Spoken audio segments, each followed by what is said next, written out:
أعوذ بالله من الشيطان الرجيم بسم الله الرحمن الرحيم ربنا آتنا في الدنيا حسنة وفي الآخرة حسنة وقنا عذاب النار۔ صبر کرنے کے فائدے۔ اللہ تعالیٰ سورۃ رعد آیت نمبر 22 میں فرماتے ہیں، اور وہ جنہوں نے اپنے رب کی رضا کی طلب میں صبر کیا اور نماز قائم کی اور ہمارے دیے ہوئے رزق میں سے ہماری راہ میں پوشیدہ اور اعلانیہ خرچ کیا اور برائی کو بھلائی سے ٹالتے رہے، انہی کے لیے آخرت کا اچھا انجام ہے۔ 3 چیزیں صبر میں سے ہیں۔ اپنی مصیبت کسی کو نہ بتاؤ، اپنے درد کسی کو نہ کہو اور خود اپنی پارسائی بیان نہ کرو۔ صبر کس کے لیے کرنا چاہیے؟ صرف اور صرف اپنے رب العالمین کے لیے۔ وَلِرَبِّكَ فَاصْبِرْ، اور اپنے رب کے لیے ہی صبر کرتے رہو۔ اللہ تعالیٰ قرآن پاک میں فرماتے ہیں، فَاذْكُرُونِي أَذْكُرْكُمْ وَاشْكُرُوا لِي وَلَا تَكْفُرُونَ، تو تم میری یاد کرو اور میں تمہارا چرچا کروں گا، اور میرا شکر ادا کرو اور میری ناشکری نہ کرو۔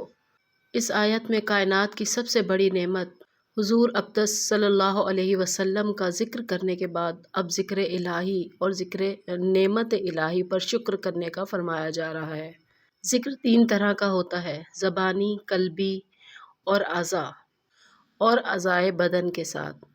زبانی ذکر میں تسبیح و حمد وغیرہ، قلبی ذکر میں اللہ تعالیٰ کی نعمتوں کو یاد کرنا، اس کی عظمت اور کبریائی اور اس کی عظیم قدرت کے دلائل میں غور کرنا داخل ہے۔ نیز علماء کا شرعی مسائل میں غور کرنا بھی اس میں داخل ہے۔ اعضائے بدن کے ذکر سے مراد کہ اپنے اعضاء سے اللہ تعالیٰ کی نافرمانی نہ کی جائے، بلکہ اعضاء کو اطاعت الہی کے کاموں میں استعمال کیا جائے۔ ذکر کے فضائل۔ اللہ کا ذکر ایمان کامل کی نشانی ہے۔ ذکر اللہ دنیا اور آخرت کی ہر بھلائی پانے کا ذریعہ ہے۔ ذکر الہی عذاب الہی سے نجات دلانے کا ذریعہ ہے۔ ذکر کرنے والے قیامت کے دن بلند درجے میں ہوں گے۔ ذکر کے حلقے جنت کی کیاریاں ہیں۔ ذکر کرنے والوں کو فرشتے گھیر لیتے ہیں اور رحمت ڈھانپ لیتی ہے۔ شب قدر میں اللہ کا ذکر کرنے والے کو حضرت جبرائیل علیہ السلام دعائیں دیتے ہیں۔ ذکر کرنے والوں کی صحبت میں بیٹھنے والا بھی محروم نہیں ہوتا۔ اللہ کے ذکر سے دل کی صفائی ہوتی ہے۔ اللہ کا ذکر کرنے سے شیطان دل سے ہٹ جاتا ہے۔ حضرت ابو ہریرہ رضی اللہ تعالیٰ عنہ سے روایت ہے، رسول اللہ صلی اللہ علیہ وسلم نے ارشاد فرمایا، اللہ تعالیٰ جب کسی قوم سے بھلائی کا ارادہ فرماتا ہے تو ان کی عمر دراز کرتا ہے اور انہیں شکر کا الہام فرماتا ہے۔ امام ابن قیم رحمہ اللہ فرماتے ہیں، جس طرح سونا، چاندی اور تانبا وغیرہ زنگ آلود ہوتے ہیں، اسی طرح انسان کا دل بھی زنگ آلود ہو جاتا ہے۔ جب انسان ذکر الہی چھوڑ دیتا ہے تو اس کا دل زنگ آلود ہو جاتا ہے، اور جب ذکر کرنے لگتا ہے تو اس کا دل روشن ہو جاتا ہے۔ انسان کا دل غفلت اور گناہ 2 چیزوں سے زنگ آلود ہوتا ہے، اور اس کی صفائی بھی 2 چیزوں سے ہوتی ہے، استغفار اور ذکر الہی۔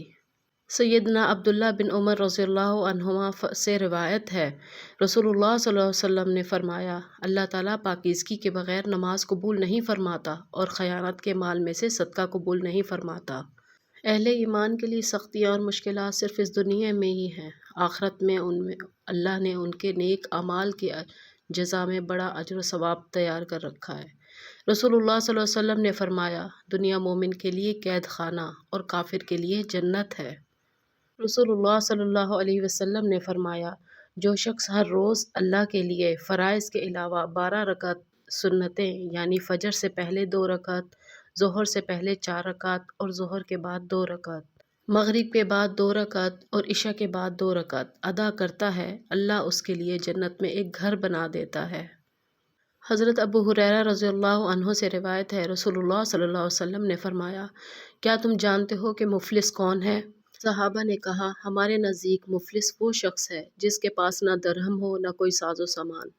آپ صلی اللہ علیہ وسلم نے فرمایا، میری امت کا مفلس وہ شخص ہے جو قیامت کے دن نماز، روزہ اور زکوٰۃ لے کر آئے گا، اور اس طرح آئے گا کہ دنیا میں اس کو گالی دی ہوگی، اس پر بہتان لگایا ہوگا، اس کا مال کھایا ہوگا، اس کا خون بہایا ہوگا، اس کو مارا ہوگا، تو اس کی نیکیوں میں سے اس کو بھی دیا جائے گا، یعنی کہ ان سب کو دیا جائے گا اور اس کو بھی دیا جائے گا، اور اس پر بھی جو ذمہ ہے اس کی ادائیگی سے پہلے اس ساری نیکیاں ختم ہو جائیں گی، تو ان سب کے گناہ اس پر ڈال دیے جائیں گے اور پھر اس انسان کو جہنم میں پھینک دیا جائے گا۔